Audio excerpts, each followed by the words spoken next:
कौन हो तुम?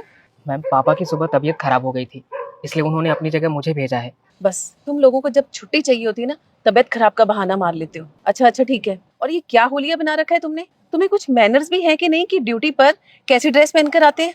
कपड़ों को ठीक से प्रेस भी नहीं किया तुमने। माफ़ी चाहता हूँ मैम, पापा की सुबह अचानक तबीयत खराब हो गई थी, इसलिए मुझे तुरंत ही यहाँ आना पड़ा, इसलिए ड्रेस को सही करने का टाइम नहीं मिला।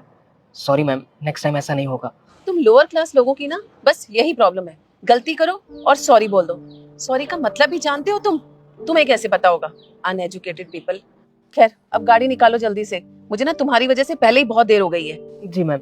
ड्राइवर, गाड़ी में ना मेरी फाइल रह गई होगी एक, वो तुम ऊपर ले आओ मेरे ऑफिस में। हाँ जल्दी ले आओ, सर अभी लेकर आ रहा है। ये लीजिए मैम। मैम आपने जो फ्रांस से क्लाइंट थे उनसे बात नहीं की? सर जो ट्रांसलेटर्स थे वो छुट्टी पर चल रहे हैं, तो मेरी फ्रेंच क्लाइंट से बात नहीं हो पाई सर। आपको पता भी है उनके कॉल्स पे कॉल्स आ रहे हैं, कौन बात करेगा उनसे?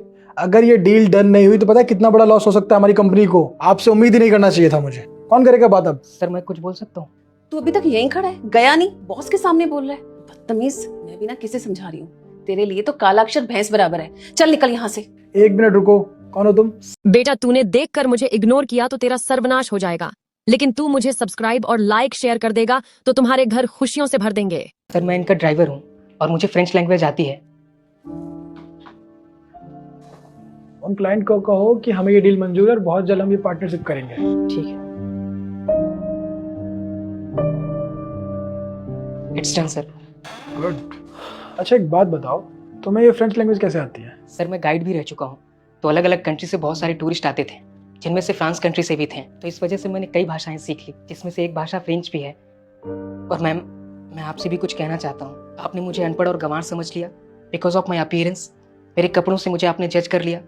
मैं चुप हूँ क्योंकि मैं आपकी रिस्पेक्ट करता हूँ, इस वजह से मैं आपको जवाब नहीं दे रहा हूँ। सर मैंने आपकी भी कंपनी में कई बार ट्राई किया जॉब के लिए, पर सर कभी भी जॉब नहीं मिला। सर मुझे इस बात का ज़्यादा दुख नहीं है, लेकिन सर इससे भी ज़्यादा मुझे दुख इस बात का है कि लोग हम जैसे लोगों को हमेशा हमारे कपड़ों और शक्ल से जज कर लेते हैं। सर वो हमारी बात सुनना ही नहीं चाहते, उनको लगता है कि हम अनपढ़ ही हैं, पर सर मैं पढ़ा लिखा हूँ। मैम ये क्या कह रहा आप बता सकते हैं? आप हमारे कंपनी की एम्प्लॉई है और आप इस तरीके से लोगों को जज करते हैं, उनके कपड़ों से, उनकी शक्ल से, उनके रंग रूप से, हाइट से।